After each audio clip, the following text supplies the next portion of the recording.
I think this is one piece of the chessboard to what is a civil war. I think this is another step to America breaking up. That's the plot of Hunger Games, just so you know.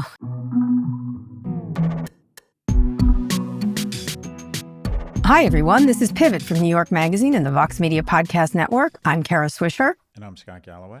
Scott, we've got a lot to get to today, including the Trump-Elon breakup getting uglier, plus another breakup making headlines. Warner Brothers Discovery is splitting up, just like we said.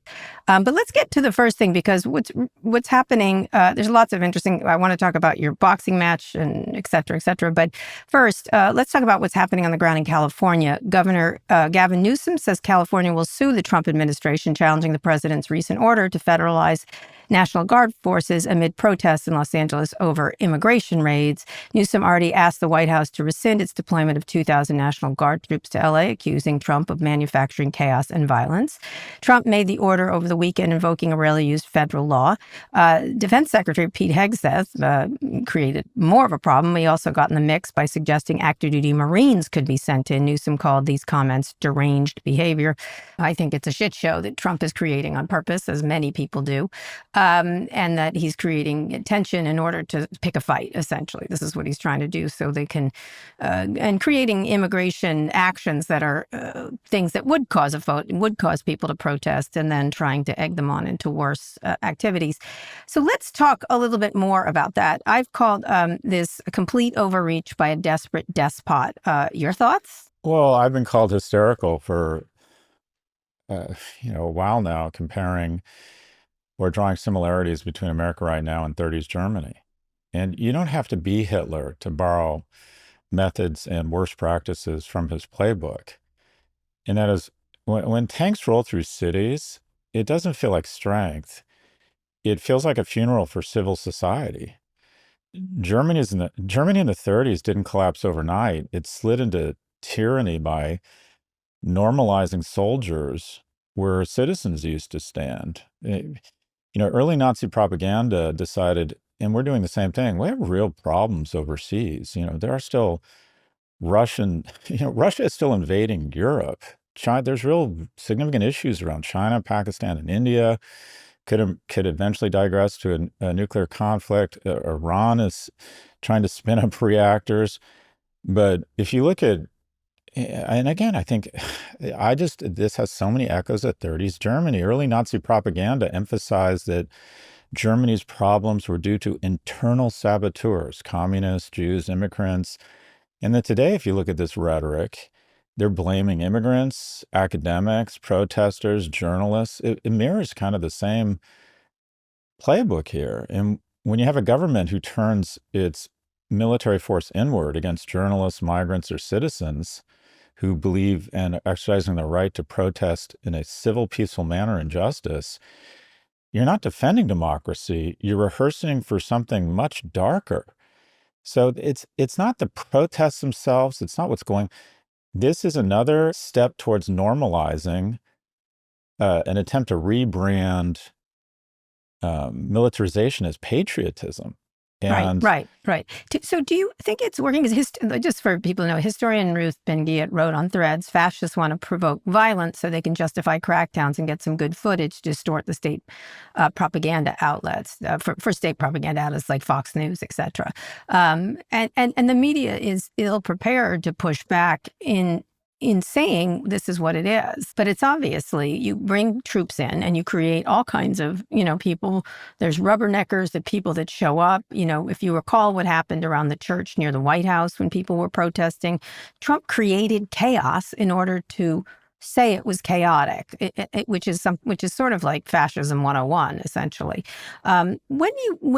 How do you assess how California is dealing with this? Obviously, Gavin Newsom has suddenly found his backbone and is pushing back. He said, come on and arrest me, because they were making threats to arrest Tom Homan, who is literally, it looks like the drunkle is running the show over there.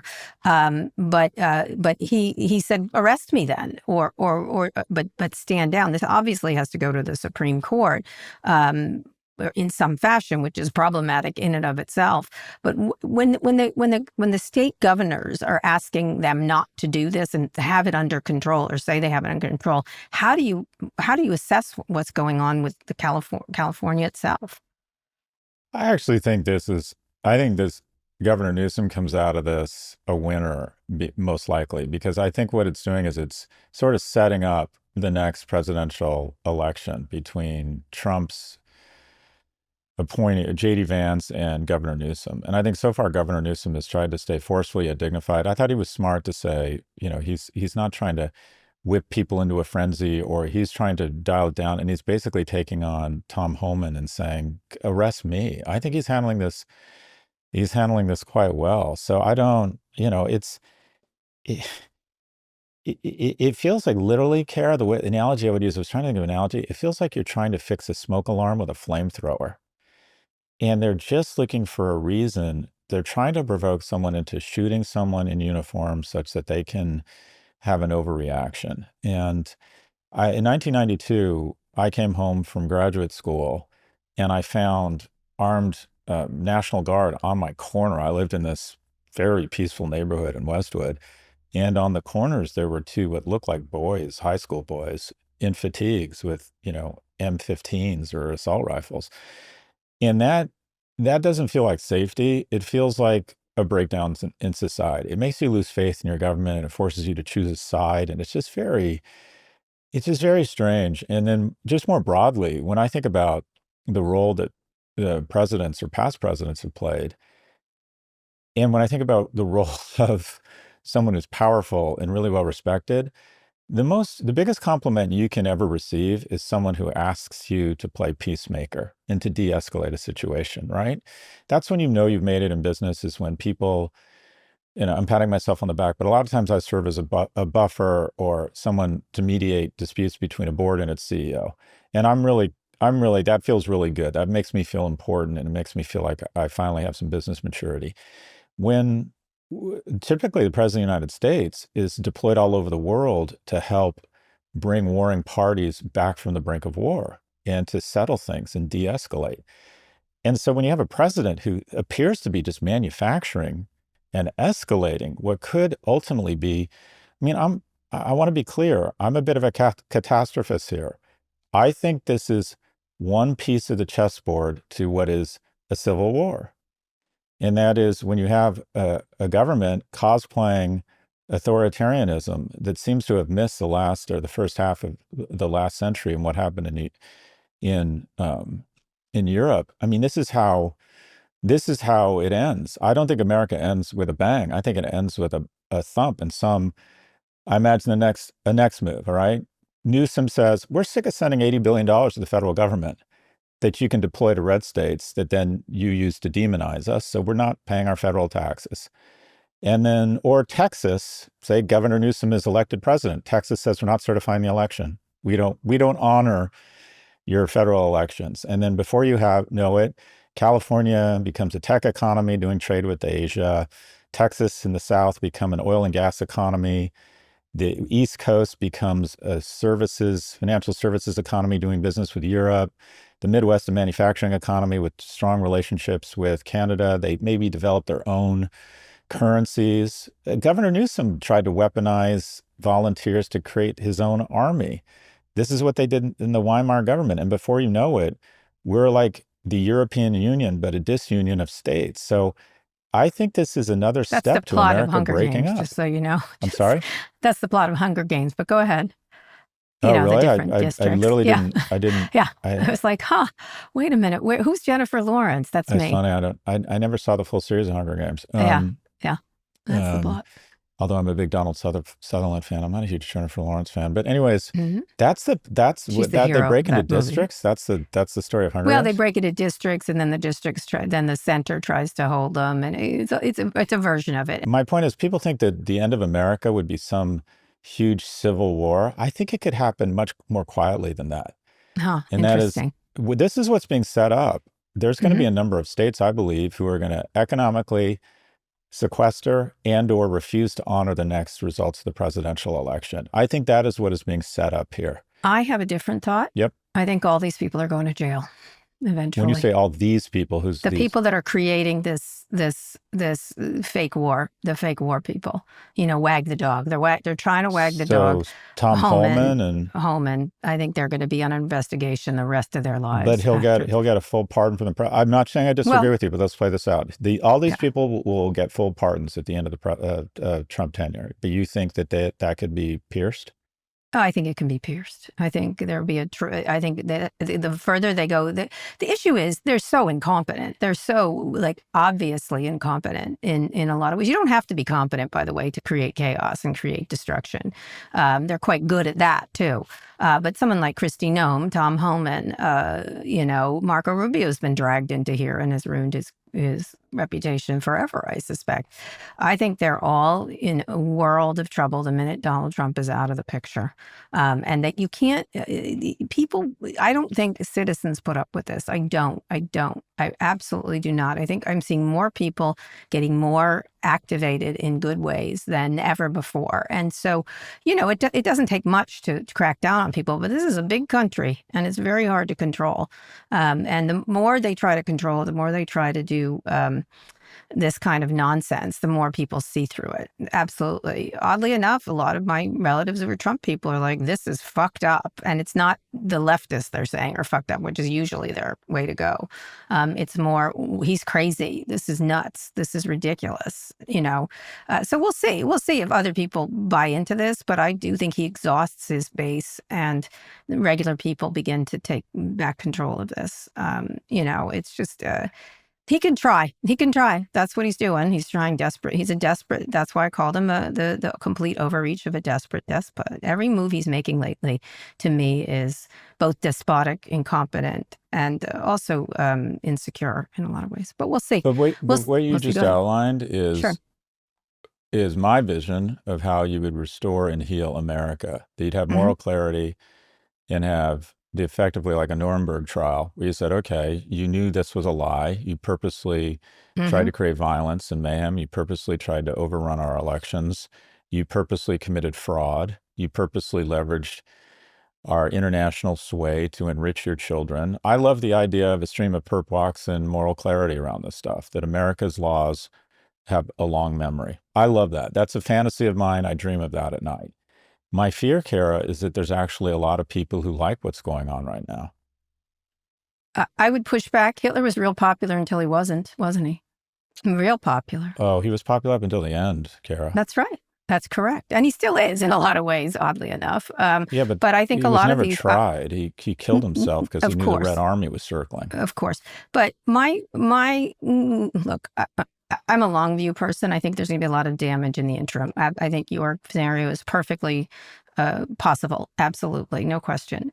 But in my scenario, every single person who's behaved like Trump ends up badly. I would say badly. Whether it's Mussolini, Saddam Hussein, Gaddafi, the Ceausescus, it just always ends with the same story, which is, the people around Well, these all people. these people were executed or killed themselves. Well, I know that's what I mean. I think our country's slightly different. I think we let Nixon go off to, Yeah. we tend to be more forgiving in that regard. But it's the same version. It's a metaphorical version of that. And we'll see. I think he's an old man. So we'll see how long he lasts, right? And this is just, as you say, biology is undefeated. I mean, all joking aside, he did the same trip Biden did the other day. If you saw it, the same exact trip that Biden did. On the stairs. Going on the stairs. So I was just like, well, you people, but to your point, hold on, because hold on to Trump, because he's all you got to these people. Right. That's my feeling. So. But to your point, I like to move to what Democrats should be doing. I don't understand why a Democrat hasn't forcefully. We're so obsessed with grabbing social virtue and taking the higher road. I don't understand why a Democrat hasn't announced for president and said, and on the order I'm passing I'm getting congressional approval to arrest people who've engaged in fraud, to arrest people who have engaged in trading off our country's geopolitical power for personal enrichment. I'm arresting people who have fomented violence while using the military, while knowing that these actions were un-American, unconstitutional, and not needed. And here is the exact legislation I'm going to propose that will pierce any pardon. Why has no one stood up and said, hi, I'm a Democrat and I have actual fucking testicles? What would they be saying? This would be the mother of all, lock her up. Can you imagine what they would be threatening? What's really interesting is that Kamala Harris warned about troops in the streets. So did Hillary Clinton. Everything Hillary Clinton warned about, he did exactly. So I'm going to listen to the women in this case. Kamala Harris talked about this. You can make fun of her all you want, but she had this one hold of what he was, his movement. And she's not the only one who said he would do this. But she was probably the most outspoken. There was a great story in The Atlantic this week by a friend of mine, Mark Leibovitz, about Obama's sort of chill pill kind of attitude. I do not know where this man is. Like, I'm sorry, there is not a strong Democrat yet who has emerged. And it could be someone who announces for president. You're right. That's a great way to do it. But the only person with the gravitas, and people are like, why doesn't George Bush Jr. do it? He doesn't have the same gravitas that President Obama has. Stand up and not just when he feels like it, not just when he wants to make some announcement and then he goes off and plays basketball with celebrities, which is what he's been doing, honestly. But someone like that, I was trying to think who could do this and create a nationwide problem for Trump. And it is only Obama. It is only Obama. I think it could be a new voice. The problem is, I agree with you. I'd love to see Obama do it. But the office of president, there is a generally accepted principle that former presidents do not get involved in politics and come out swinging. Not this guy. No, this guy doesn't deserve that. I get it. I understand it. And I'm not saying I don't disagree with it. The better opportunity is for someone to emerge with a new vision for America who's a Democrat and just comes right out and says, I think there are crimes that have been committed here. I'm not going to threaten my political opponents with incarceration, but I am going to uphold the Constitution. And my belief is that there have been several criminal acts committed here, and I'm going to hold this. And I'm going to, and by the way, if some Democrats have continued to engage in insider trading, I'm going to hold them accountable. I mean, somebody needs to stand up and say, I am running to defend the Constitution, and on day one, I am going to demonstrate and put on full display what the Constitution actually. If we don't restore incentives, to the downside as well as the upside, then it's kind of game over. And no one's running on it. No one stood up and said, I'm ready. This is what I'm going to do. I'm not sure who has. You can't name. I can't name. I think it's someone TBD. I think it's probably a Democratic governor who we don't even know yet. Because at this time. Well, we know who they are. Well, yeah, but we didn't, okay, they weren't household names. Clinton and Obama were not, nobody knew who they were in this part of the election cycle. This is a huge white space and opportunity for a Democrat. I don't think it can be. I see that. I think right now Barack Obama's got to stand the fuck up and stop playing basketball and hanging out. I'd like to see it, but I don't think it's going to happen. Going to celebrity things. He did stop. He did the whole, stop. He did the whole, if this were me, can you imagine if I did that? But I think, quite frankly, he has such a nice life and he's so focused on maintaining his brand equity. I don't think he wants to take the risk. I agree with you. I think he should. I don't think he will. Oh, I don't think he will because I think I think he's the only one who could and he should do it and it's his duty as an American citizen. What about Bill Clinton? If you're going to pull people, I think a lot of the exes have a lot of baggage compared to President Obama. I think a lot of them do. I think Bill Clinton. I know it sounds dumb, but he's older and his voice is bad. There's only one who's looking good and in fighting shape is President Obama. George Bush does not have the same. I mean, all of them together, great. But President Obama is the one that needs to stand up. And I got so I pushed that article and they were like, what about George Bush? Why should he come out? Why should he come out against this? I'm like, because they've ruined his legacy, because it's the right thing to do. And he's the only one, honestly. I can't think of anyone else in public. It's a huge white space for someone who wants to be. I mean, I've and you received these calls too. I've received calls from 6 people who are excited to come on the pod, which is their way of saying I'm running for president. And what I say to their PR people is like, well, tell him to start actually running for fucking president then, and come up with actual sober plans and talk about bold solutions, attach real money and numbers to it, talk about what we actually need to do. And also, I mean, they were saying President Trump, and it was effective. I'm not being indignant. It was infected. He was saying, chanting, lock her up around Hillary Clinton's emails. And we as Democrats are like, no, we've got to take the high road. Well, that's what I'm saying. Let's stop standing on ceremony. I mean, I don't know. I think Obama, get off your tail. You're the only one right but now. I think I think it should be a stepstone to this person being elected. I guess. I think he's the only one. I think it's a big opportunity for somebody. We'll see. Okay, Scott, let's go on a quick break. When we come back, how Trump is threatening Elon, even though Elon has acquiesced, it looks like. Scott, we're back with the latest fallout from the Elon-Trump breakup. Trump says his relationship with Elon Musk is over and threatening serious consequences if Elon funds Democratic candidates. Trump is pushing everyone around. Trump has been busy talking to reporters and working the phones over the last few days, calling Elon disrespectful, a big-time drug addict. He's also selling that new Tesla, apparently. There's been talk about a possible truce, of course. Political reported there was a call with representatives for both men on Friday. I think that was just David Sachs calling Donald Trump up. Elon, for his part, has deleted several of his tweets from last week, including the one tying Trump to Jeffrey Epstein. And on Sunday, he appeared to be kissing the ring, retweeting posts from Trump and JD Vance about the LA protests. I've been actually, unfortunately, going on Twitter and watching what he's up to. And he seems to be, first he was focused a lot on SpaceX and things like that. And now he's sort of retweeting a lot of support for Donald Trump again. So I think he's probably trying to get in there. He doesn't want to. He realizes he's in a deleveraged position, and he's decided not to go rogue. People have actually calmed him down. I don't think it's going to last for him. But a lot of people are trying to get Elon to back off and acquiesce. So, and I think largely a lot of it is because his businesses will be at risk. Tesla stock recovered a bit at the end of the week, although the company is still facing some pain if Trump's spending bill passes. In terms of SpaceX, Elon appears to have changed his mind on decommissioning the Dragon spacecraft. That was so ridiculous. But NASA and the Pentagon officials are urging SpaceX competitors to quickly develop rockets and spacecraft, according to the Washington Post. And we're just learning now that some Trump officials had some concerns about the Starlink getting installed at the White House earlier this year, which we brought up many times. A lot of Tesla's getting downgraded all over the place. And obviously, people in MAGA world have to choose sides.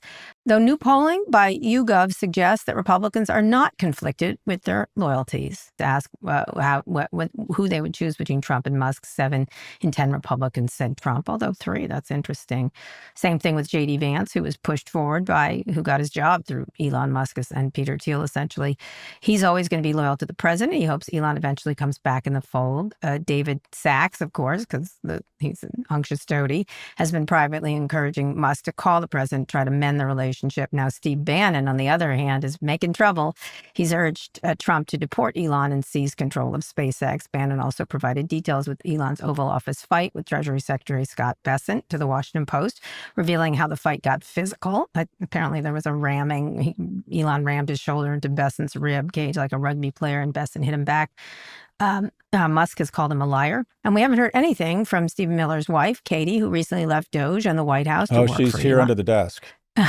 Oh, that's wrong. Oh, that's wrong. Though Elon had to rebuke his chatbot Grok after it falsely claimed that a tweet where Elon bragged about taking Katie Miller from her husband was real. Grok believes it was, and Elon said it wasn't. As I said, Elon called Bannon a liar. So what do you think? How do you look at this? What do I think? I think if this were any gayer, it'd be a Bravo reality show sponsored by Grindr. For God, can you imagine 2 bigger bitches than this? I mean, it's just like, God, if I had 2 12-year-olds behaving this way, let me get this. And I just love how, okay, Trump or Musk thinks he's illuminating to the world that Trump was guilty of a sex crime on an island, and then Trump threatening to deport him. No, not Trump. Bannon. Bannon suggested it. Oh, is that? I thought Trump said it had come to his attention that he was here illegally or so. Again, this is all just such a distraction. And to be clear, Musk has no problem with the bill. He knew what was in the bill. He's part of the architecture here. He's part of this notion that it's exploding the deficit bothers him as he tries to cut 40 or 50% of the IRS. Mhm. This is what happened, or my read. He wanted to get involved in China relations. He wanted, he He wanted to be wanted, co-president. yeah, he wanted to be an unelected president. And Yeah, yeah. Trump said no. Scott Bessent said, I'm not letting you pick these people. They got into a fight. He got punched in the face, it looks like. And now Mhm. he's decided that all of a sudden he doesn't like the tax bill. Mhm. And Trump is hitting back. The problem is it's a huge distraction from more important issues here. It Musk has more to lose because the government Trump is not above absolutely weaponizing the government and threatening specific punishment for his companies, whether it's tariffs, taxes, rescinding EV taxes, canceling all contracts with SpaceX. But we've said it was dangerous. Investigating, bringing back the SEC, he could do all manner of things. Or what he's done to other citizens. He's been sending other citizens to concentration camps. And people get triggered when I say the word. The definition of a concentration camp Mhm. is an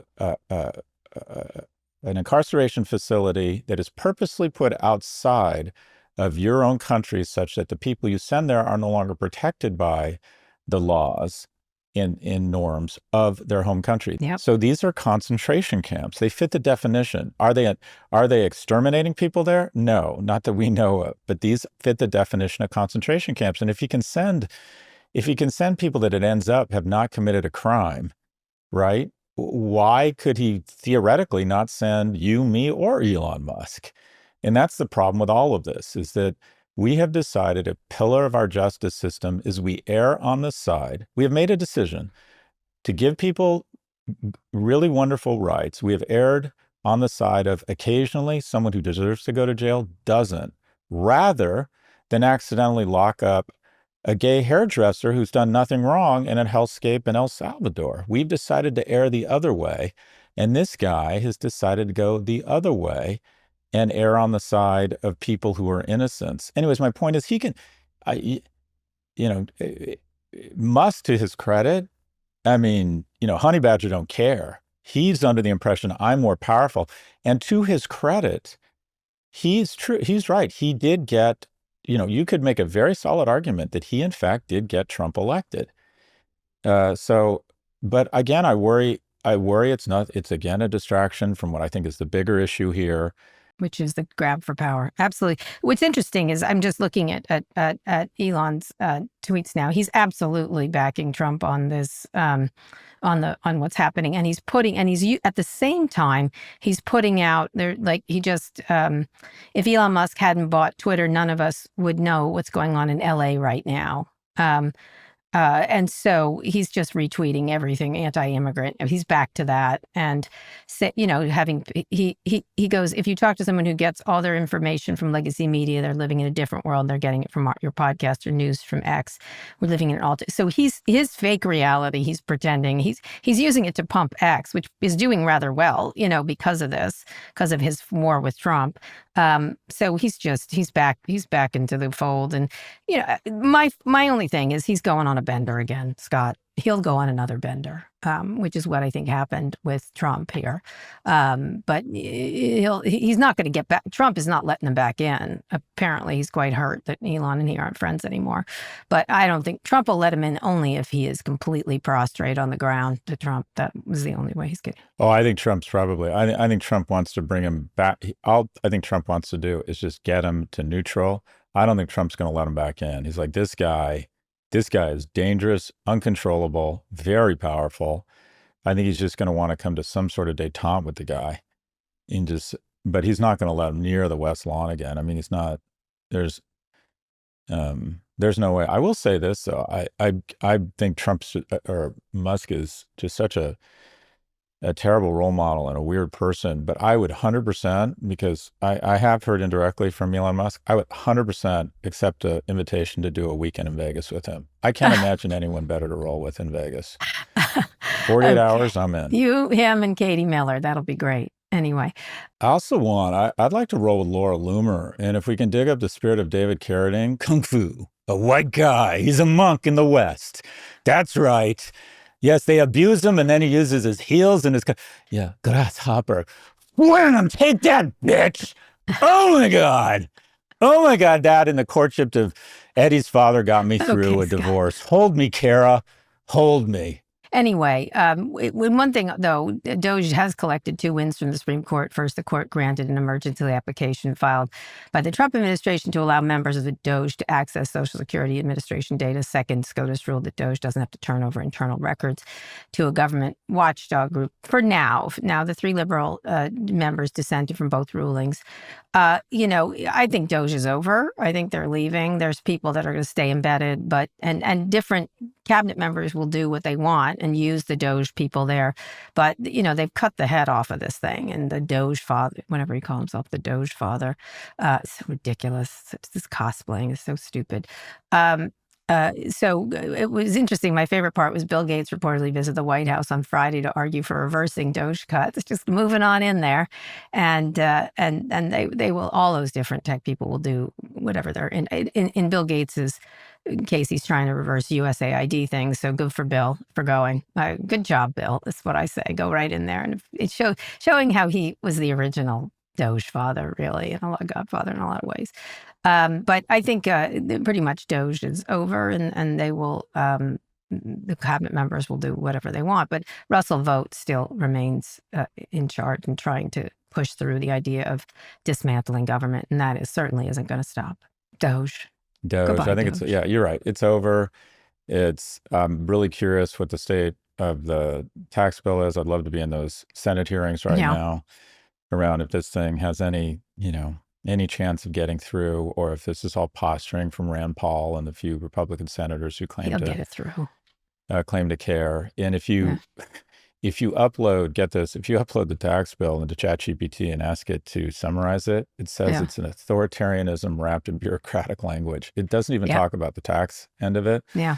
It talks about things like essentially they no longer can be, these senior officials can no longer be found in contempt of court. It transfers massive. So if they get congressional subpoenas to come testify on an alleged crime, they can ignore them.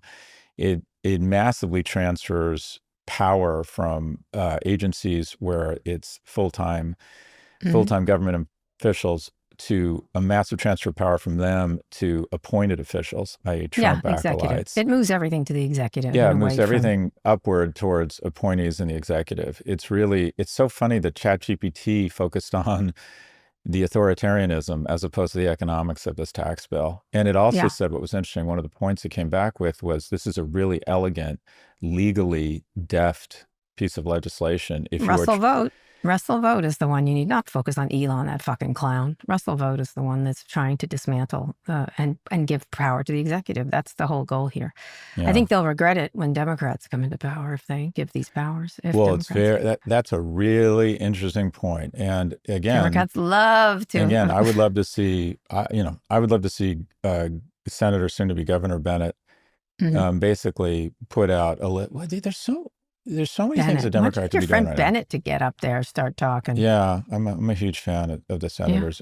Actually, based on that, I am going to reach out to him this afternoon. But why wouldn't someone who's interested in running for president put out a list of executive orders they're going to do on day one? Yeah. Yeah. These are the executive orders I have planned. Yeah, right. Yeah, anyway.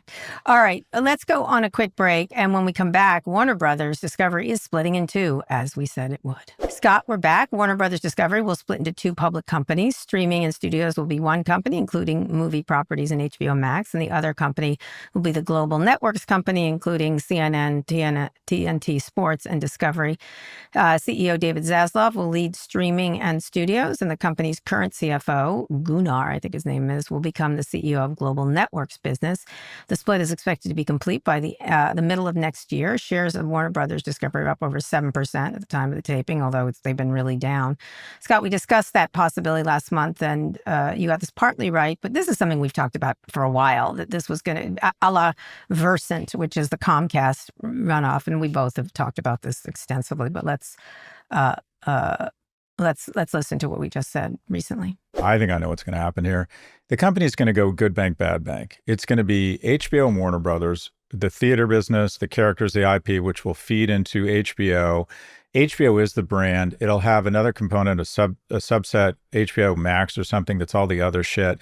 And then they will spin all the TV and the cable assets into, they'll either consolidate or be part of a consolidation with Comcast. And that is, these are still highly profitable businesses, but they're shrinking. So that means consolidation and cost cutting.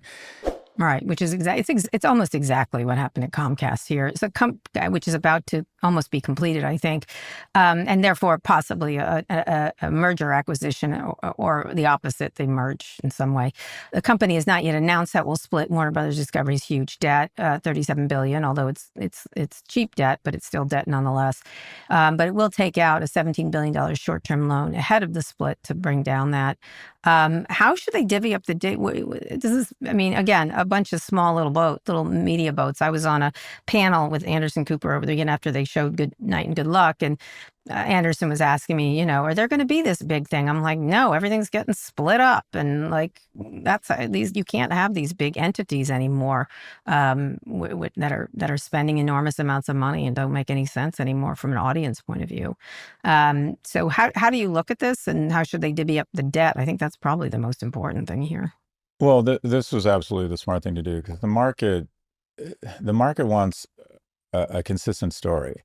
And the story around legacy cable assets are that they're still hugely profitable, but they're declining businesses. And really the business strategy, and it can be a very effective strategy for creating shareholder value, is to go acquire other struggling cable assets and cut costs faster than the business declines.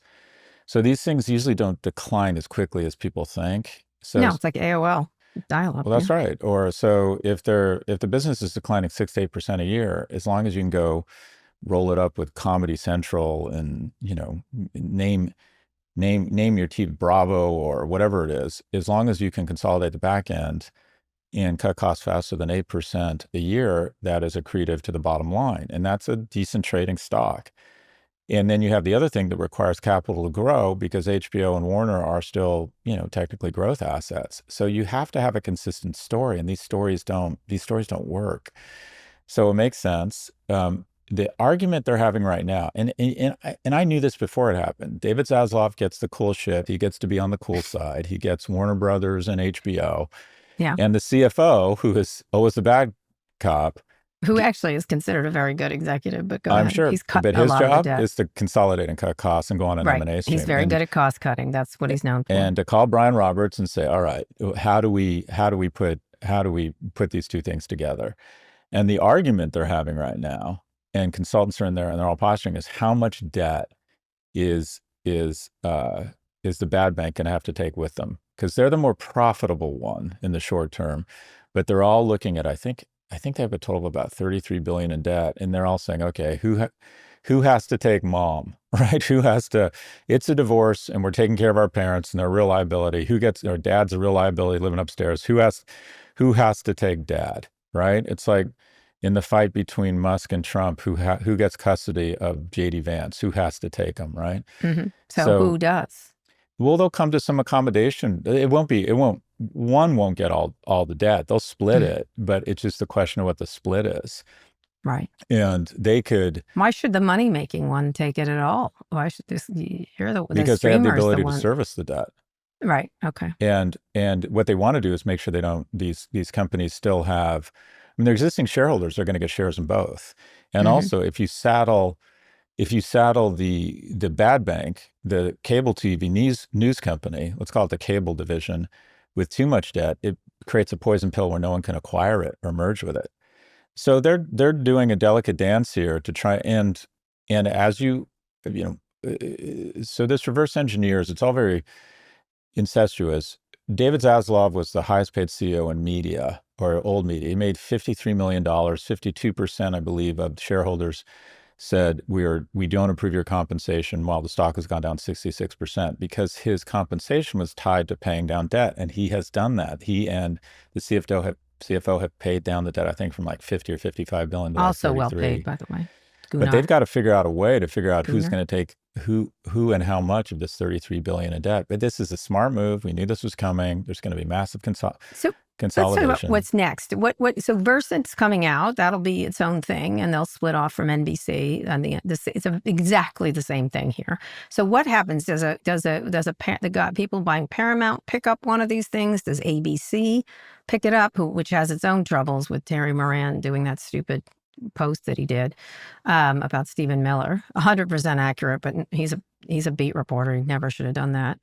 Um, uh, what do you see? Where does it go next? Because we all knew this was coming, so it's not like, you know, what's interesting. I have said this publicly several times over at CNN, and they're all the different people there are like, "Do you think they're going to split?" I'm like, "Yeah, like that's what they're doing right now. They're figuring out how to do it, you know." But where does it go next? I think is really. I assume they merge with a Versant kind of thing, or they get bought by a rich guy like David Ellison and that gang over there, or a hedge fund, right? I mean, where does it go? So the ecosystem is getting late very early, and that is these are declining assets, and every deal they've struck, the deals get worse as time goes on. And I don't know if it's legal, but if it is, I would imagine the Roberts family, the people who control Comcast, are basically advising on how to structure the Warner deal such that they can almost immediately merge with the bad bank of the Warner assets and start consolidating the back end. There's no reason why CBS and CNN can't share a lot of the same. The CBS newsroom can't be mostly the CNN newsroom and vice versa. Does that create the same thing they're in now with mixing Paramount with them? Is it just richer people? Because it's the same. It just puts, instead of Warner Brothers, it's Paramount. Well, I'll know what I'm suggesting is just that we don't need all these newsrooms. Newsrooms are really expensive. You might have different front-facing brands with different distinct audiences and advertiser relationships, but you'll say, okay, CBS newsroom and CNN newsroom, they're each 1,000 people. Combined, they're going to be 1,200 people. And we're going to rebrand it. And we have our front end anchors. We have, I don't know, I forget, it's Gail Keen, CBS, I forget, and Anderson Cooper over here. But a lot of the back end and the office space and the studios and the benefits and the HR manager and the CFOs and the tech people and it's all going to be, they've got to massively consolidate the back end. And but why would Paramount grab it? Because again, I don't know if it would be Paramount. I was right. just using an example. Paramount. So merge NBC with CNN. I think the cleanest one right now, the most obvious, is Comcast's assets and Warner. But because Paramount, Jesus Christ, she is being backed into a corner. There is a non-zero probability right now the National Amusements / Paramount declares bankruptcy in the next 12 months. Well, it's going to be owned by a wealthy group of people. It's the Ellisons. But but here's the thing, Kara. The FTC will not approve this until Trump gets his pound of flesh from his ridiculous 60 Minutes lawsuit, of which Sherry is under huge pressure not to bend a knee. Yeah. If she doesn't bend a knee, the FTC will not approve this transaction. And she has somewhere between, based on what I've read, somewhere between $250 million and $500 million in debts coming due from loans from David Ellison's father and money she owes investment banks. And if she can't pay that debt, they can bump her into a restructuring, at which point all the suitors go, "You're weak. We're not paying you this. We're paying you less." So she's in a really weird spot right now.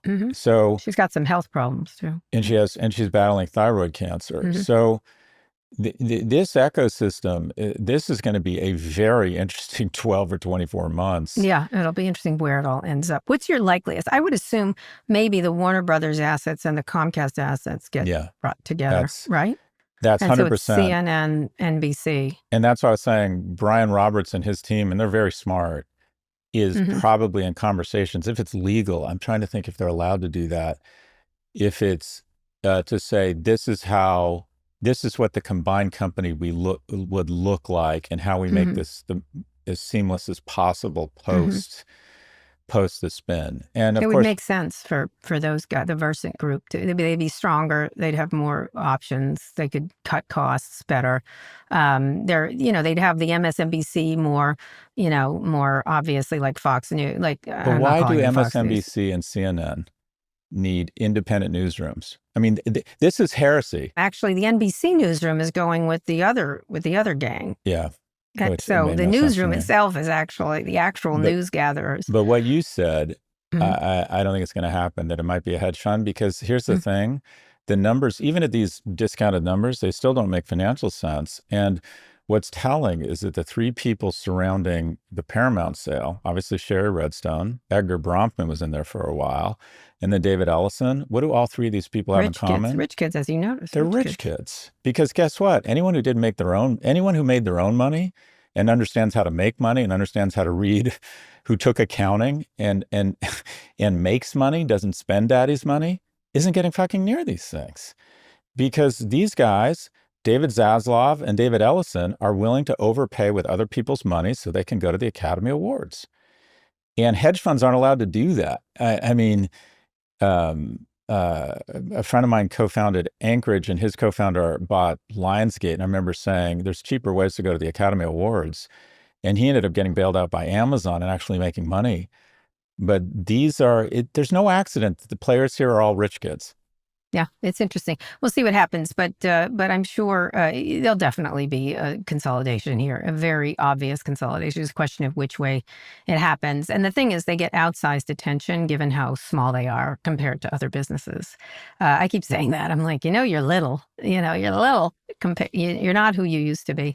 By the way, that was a really fun thing for them, showing off Good Night and Good Luck on the network. I thought that was just a lovely thing to do. All right, one more quick break. We'll be back for wins and fails. Okay, Scott, let's hear some wins and fails. I guess I'll go first. There were a lot of options for me for the win. DC Public Schools will enforce a cell phone ban starting next year. My kids are in DC Public Schools. I'm very happy about that. Also, the Tonys were amazing, were really fun. I love Cynthia Erivo. She provided a really good show. And even though that's a small business too, in a lot of ways, I thought it was really fun and entertaining, which is what they should be, and minimum of lecturing. It was just really good performances, especially bringing back the Hamilton group together to sing. It was super fun. But I think my win of the week is seeing you in a satin boxing robe, Scott. Go on. I have to say, first of all, I sent it to Alex. He's like, Scott's in good shape for a man of his age, essentially. Looked really fun. You looked adorable. What a cute thing. But your shirt off was the best part with the drag queens. I loved this Scott Galloway who's yelling at Piers Morgan, who's wearing a box. I like this guy. I like what I've made here. This man that I've affected in some way. But explain to me how that went very briefly. A good friend of mine, Pablo Doritas, does this thing called the Faina Rumble, where two people pretend to be boxers. They answer questions. They each answer them, and then the crowd decides who wins the round. At the end of the bout, you get a belt based on who wins. So the last one was Anthony Scaramucci versus Kevin O'Leary, and this one was me and a really impressive young man named Shermichael Singleton, who I just thought was lovely, and I hope he's terrific. I hope there's more conservatives like him. Yeah, I mean, let's be honest. I'm in Detroit. I go up against a 34-year-old black Republican. The odds were he was going to win. I mean, but he didn't. You won. Yeah, well, Daddy did. How'd you win? You had the belt. I had the belt. Are you going to wear that?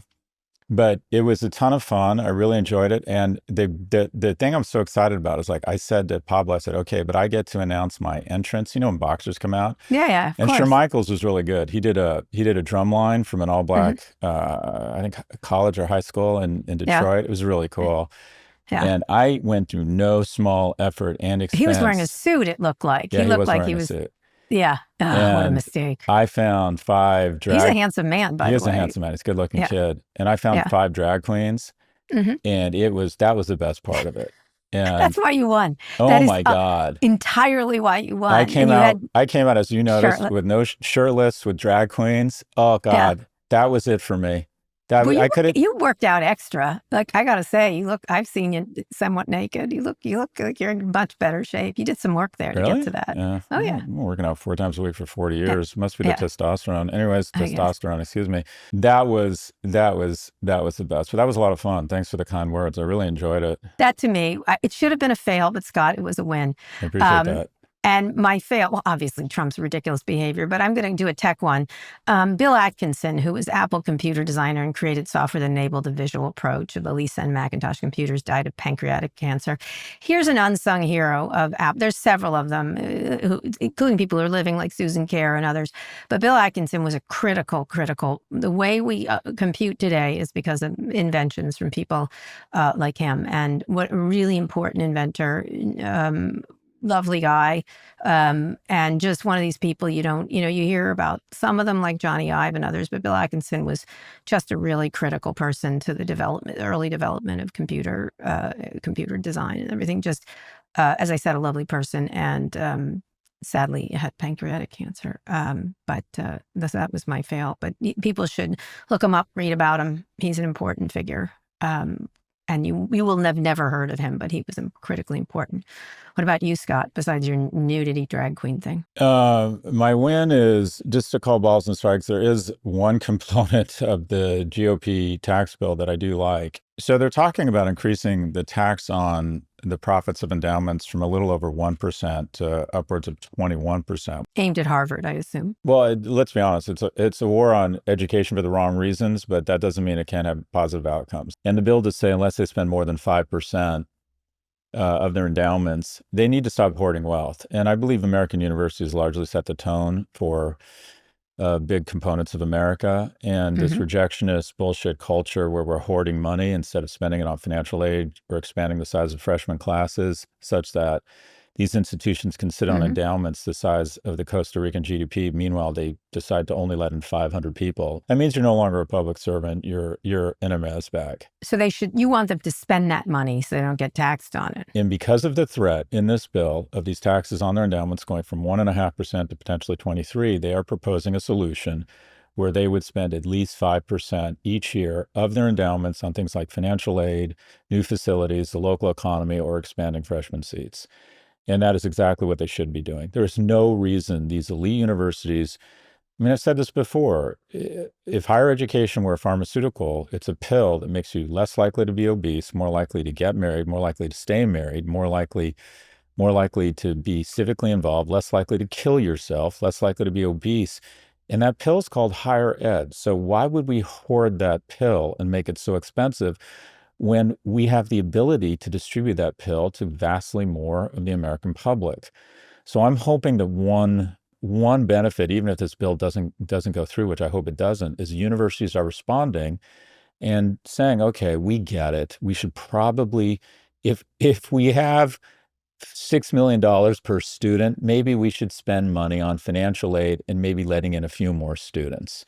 That we have to stop this culture of hoarding amongst the most fortunate and blessed. So that's my win. I think universities. So wrong reasons, but the right thing. That's right. I think an outcome of this might be that universities realize once you get above a certain point, your job is to spend the money and add value, not to hoard wealth. Okay. And I think that's a lesson for Americans. I decided 7 years ago I was going to spend everything above a certain amount or give it away. Hoarding wealth is really a virus in America, and it affects people and it affects institutions. Anyway, my fail is the renaming or the denaming of the USNS Harvey Milk. So Harvey Milk, some people might not know him. I know you know him, but essentially Harvey Milk, who was a U.S. supervisor, one of the first openly gay people to be elected to be elected anywhere. One of the first openly gay officials to be elected. He was also, most people don't know this, he was he served during the Korean War on a submarine rescue ship and later as a diving instructor. And his military review records use the word outstanding. And he was promoted to officer. And then in 1955, his superiors learned that he was gay. And they gave him a choice. They said either resign and forfeit your military benefits with something called other than honor. And so he had to give up his military benefits or face court-martial. So he resigned. And then he went on to be a, what's the term? Supervisor. He was supervisor, and he was murdered alongside the mayor, Moscone, by a fellow supervisor. And what do you know, the first week of Pride Week, and let me back up, I think it was 2017, they said, He served honorably, maybe a way of compensating and also a way of recognizing and giving a nod to what is probably 5%, if not more, of our nation's armed services consists of gay people, given that somewhere between 5 and 8% of the US population identifies as gay. They played such a huge role. Wouldn't it be nice to give this guy his overdue recognition and name a ship? And they named this basically this oil tanker that's not an especially important ship, the USNS Harvey Milk. Secretary Hegseth, in the first week of Pride Week, issues an order to rename the ship, and saying that this is in line with restoring what they call a warrior mentality, a warrior culture. It is just such an affront to the gay community. It is so deeply bigoted. It is so unnecessary. It is so cruel. It is just so fucking weird. And even distinct of the moral argument.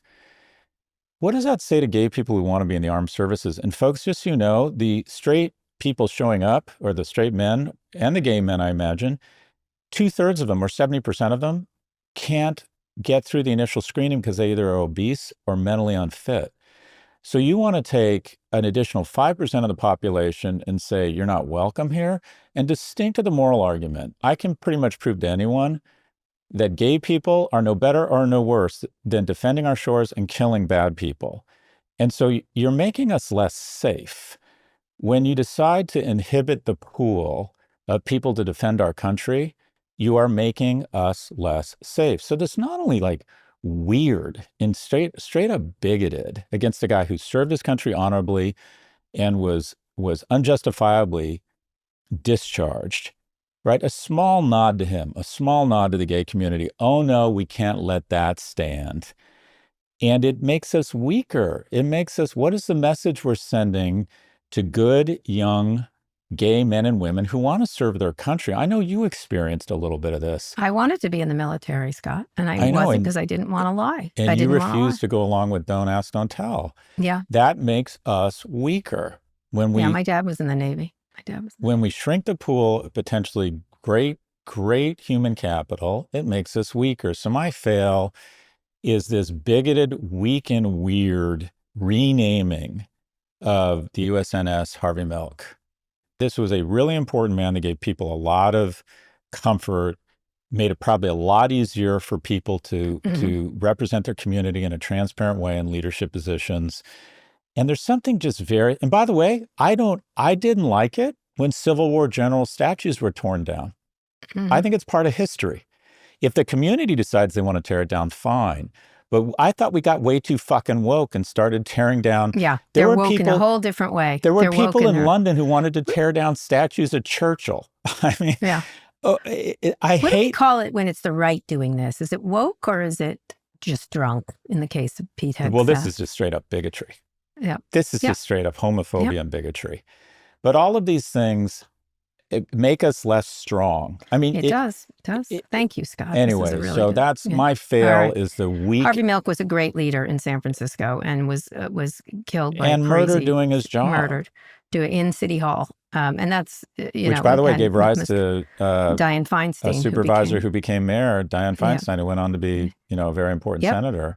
Mm-hmm. Anyway, just a great. To this day, there's a place near my house, like just a block from my house, where they have the original. He had a photography store in the Castro. You can go visit it. There's a plaque to him, and he did his business. He was a business person too, by the way. A very successful business person.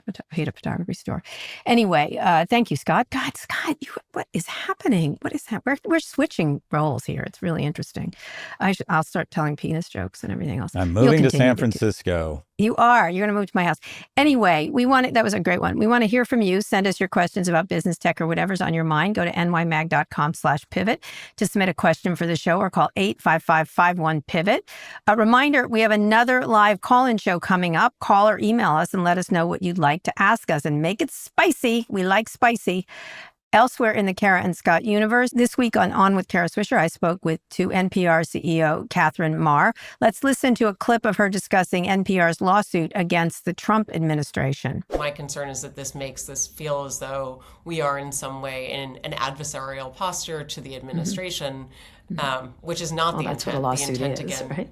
Yeah. Well, it is, but I mean, I Of course, but it's an adversarial posture in response to an adversarial action, and that adversarial action is one that we believe to be unconstitutional. So, I mean, if anything, I would say it's our patriotic responsibility to defend the First Amendment as a media organization. She was really impressive. She's from tech. She ran Wikimedia. She's terrific. And really, it's a great interview.